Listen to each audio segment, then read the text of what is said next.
नमस्कार दोस्तों, बहुत बहुत स्वागत है आप सभी का एक बार फिर से। और मैं हूं संदीप पाल। आप देखना शुरू कर चुके हैं डेली नाउ 1 to 1। बिहार चुनाव जैसे जैसे नज़दीक आ रहे हैं वैसे वैसे हर दल अपनी किस्मत आजमाना चाहता है, फिर चाहे वो झारखंड की पार्टी हो, यूपी की पार्टियां हों, और या फिर बिहार की जो पार्टियां हैं जो बिहार की राजनीति करती आई हैं दशकों से, वो तो हैं ही। तो इसी कड़ी में महागठबंधन हो या फिर एनडीए हो, हर दल अपनी ज़्यादा से ज़्यादा सीटों की डिमांड रखा है। और एक अब नई चुनौती सामने आई है महागठबंधन में, जहां झारखंड के मुख्यमंत्री हेमंत सोरेन की पार्टी झारखंड मुक्ति मोर्चा ने अपनी सीटों को लेकर बात क्लियर कर दी है और 16 सीटों पर दावा ठोक दिया है।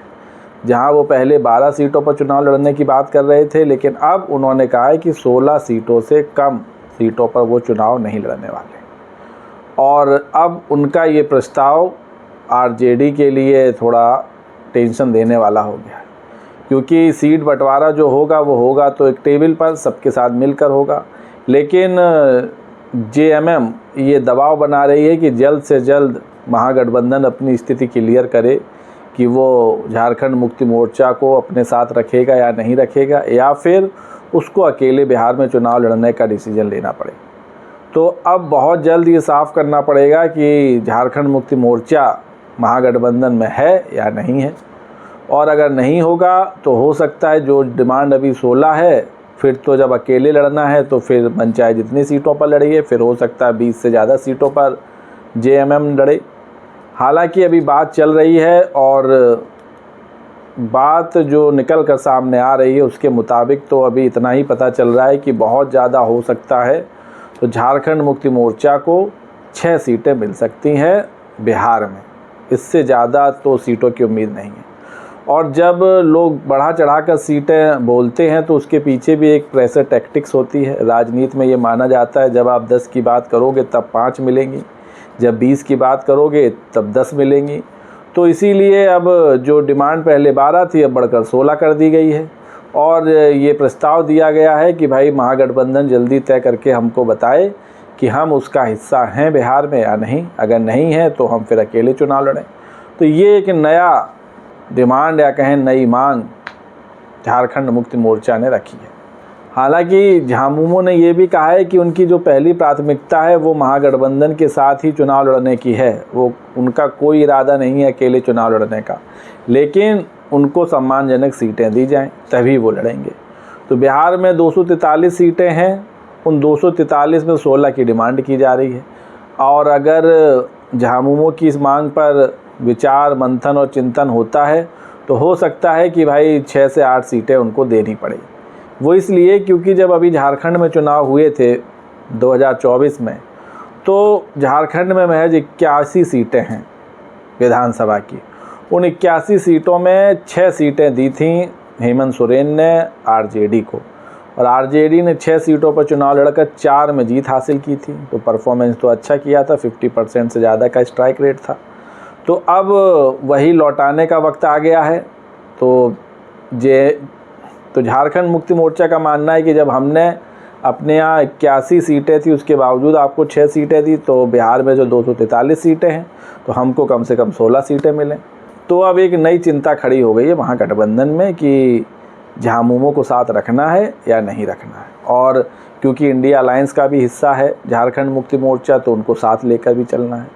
तो अब झारखंड मुक्ति मोर्चा को कितनी सीटें मिलेंगी ये बड़ा सवाल बना हुआ है। हालांकि जो खबरें निकल कर सामने आ रही हैं उससे तो यही पता चल रहा है कि भाई 16 की मांग की जा रही है, तो जेएमएम को 6 सीटों तक मना लिया जाएगा और हो सकता है कि उनको 6 सीटें मिल जाएं। वहीं बिहार की जिन 16 सीटों पर जेएमएम ने दावा ठोका है कि वहां से वो लड़ सकते हैं और वहां उनकी स्थिति मजबूत है, उसमें कटोरिया है, चकाई है, ठाकुरगंज है, कोचाधामन है, रानीगंज है, बनमखी है, धमदाहा है, रुपौली है, प्राणपुर है, छातापुर है, सोनवर्षा है, छाजा है, रामनगर, जमालपुर, तारापुर और मनिहारी है। ये वो 16 सीटें हैं जिन पर जेएमएम ने अपना दावा ठोका है। तो जो पहली प्रायोरिटी है वो तो यही है कि महागठबंधन के साथ चुनाव लड़े, लेकिन अगर महागठबंधन में उनको सम्मानजनक सीटें नहीं मिलती हैं तो वो अकेले भी चुनाव लड़ सकते हैं, और ऐसा पार्टी की तरफ से कहा गया है। और उसने साफ कर दिया है कि अगर उनकी मांगों पर गंभीरता से विचार नहीं हुआ तो वो स्वतंत्र रूप से चुनावी मैदान में उतरने से भी पीछे नहीं हटेंगे। पार्टी ने कहा है कि उसने अपनी बात गठबंधन के नेताओं के सामने रख भी दी है, महागठबंधन के जो नेता हैं, लेकिन अभी तक औपचारिक रूप से गठबंधन की बैठकों में ना ही उनको शामिल करने का न्योता दिया गया है। जो अभी तक 3 बैठकें हुई महागठबंधन की बड़ी बैठकें, उसमें जेएमएम की तरफ से कोई भी पदाधिकारी या उनका नेता शामिल नहीं हुआ था। वहीं झारखंड में जो श्रम मंत्री हैं और आरजेडी नेता हैं संजय प्रसाद सिंह, उन्होंने भी जेएमएम की मांग को जायज़ ठहराते हुए कहा है कि भाई हर पार्टी का सपना होता है कि वो अपना विस्तार करे और जेएमएम की भी मंशा यही है। और उन्होंने याद दिलाया कि जब झारखंड में चुनाव हुए थे तब आरजेडी ने भी 15 सीटों की डिमांड की थी और अगर राजनीति में आप 10 सीटें मांगेंगे तो तभी 5 मिलेंगी और अगर 1 मांगेंगे तो कुछ नहीं मिलेगा। तो वही जो मैंने आपको बताया कि प्रेशर टैक्टिक्स चलती है, तो 16 सीटों की डिमांड भले ही जेएमएम कर रही हो, लेकिन अगर महागठबंधन उसको 4 से 6 सीटों पर भी मना लेगा, ये तय है। क्योंकि अगर जेएमएम 6 सीटों पर भी लड़ेगी तो भी उसके लिए ठीक होगा और उससे भी पता चल जाएगा कि बिहार में जेएमएम की कितनी ताकत है, कितना प्रभुत्व है और कितनी मजबूत है।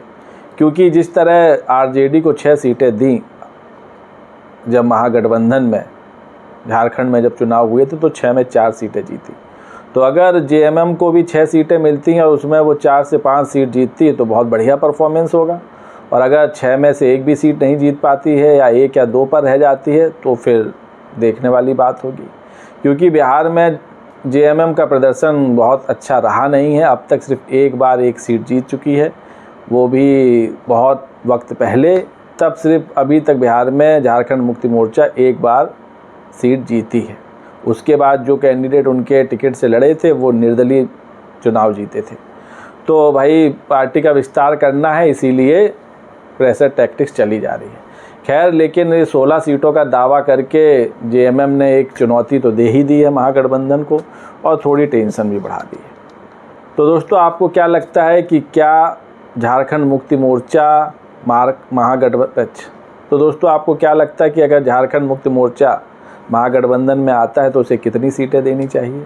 16 सीटों की डिमांड करने वाली झामुमो को क्या 5 से 6 सीटें देना सही होगा, या फिर उसको 10 सीटें देना होगा, और या फिर वो अकेले दम पर चुनाव लड़े बिहार में, उससे क्या नुकसान होगा? क्या उससे महागठबंधन के वोट बैंक में डेंट लग सकता है या सेंधमारी हो सकती है?